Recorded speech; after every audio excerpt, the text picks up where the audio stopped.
I was inspired to write Bring It On the musical because of, first of all, the team that was put together. Andy Blankenbuehler-Lynn and Jeff Whitty and Alex Lackamore. Amanda Green and I came on board pretty much together. You know, it's such an exciting property and it's such an exciting idea that I'd love to go in on it with all these friends of mine who I know could build the kind of theater that I want to build. I had worked with Andy on In the Heights, and I knew what a visionary he was and what a vocabulary he created with that show.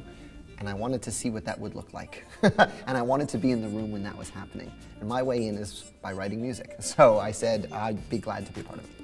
And so we got this great artistic team together, and we basically said, you know, we have this amazing territory of high school cheerleading and competitive sports to play with. Let's tell those kind of stories in a way that everybody can hear, and using the kind of theatrical language that we find to be very exciting. So a lot of my work tends to be subversive. I wrote Avenue Q, which is the grown-up puppet show with the sex scenes and all those things. And while I do think that there is a certain subversive element to Bring It On, I also have a strong feeling that in this day and age, to manifest joy in an audience is subversive. To create happiness and leave people grinning ear to ear when they leave the theater is sort of the most rebellious thing you can do nowadays.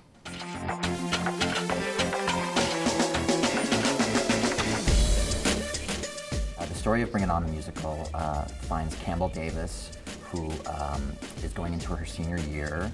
She's a cheerleader. She loves cheerleading. She feels like she's destined to be the captain of her team and to lead her team to victory at nationals. And everything seems to be going according to plan. And then everything goes wrong. Everything she could possibly imagine goes wrong. And basically, the show is about what happens with what you do next. When your dreams get crushed, what happens? In the movie, you had these amazingly exciting moments, 5 seconds of unbelievable cheering, or 10 seconds, or 30 seconds of a routine. And here you are seeing the entire routine performed live in front of you by real breathing people, and there's no cutaway, there were no edits. They are doing it live. This show is very different from the shows I've worked on because I've never seen people thrown in the air quite as much as we do. I felt I could be true and we could be true to the franchise by capturing this world that Bring It On creates, but not doing any of the films. Because for the people who also love Bring It On, they know there's more than one film. So they're not going in necessarily expecting the first film or the third film. They're expecting an idea. And that idea is rivalry, that idea is excitement and passion, that idea is music, that idea is like going for the gold in competitive sports. And so knowing that those expectations were there, we felt like the best way for us to have our own voice and to make the crowd ultimately very excited about the piece was to do something brand new.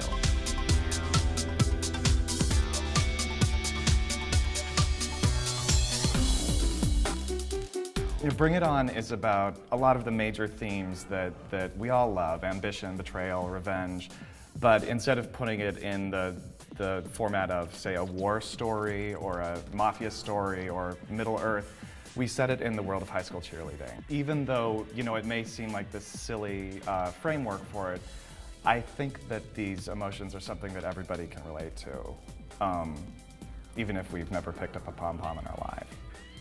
What I would love the audience to come away with, and we all would, is that whether you're a 15-year-old cheerleader or a 53-year-old woman or a housewife or a career woman or an 87-year-old grandfather, that you just saw yourself on stage and that you have renewed, excitement about what you do. All the moments that I love in Bring It On are about that moment of standing on the edge of the cliff with whether it's one person or 15 people and say, let's dive in together. Because I think those are the most visceral moments, and those are the moments that we have experienced in our lives of saying, I have to take this chance. There's no other way but to take this chance.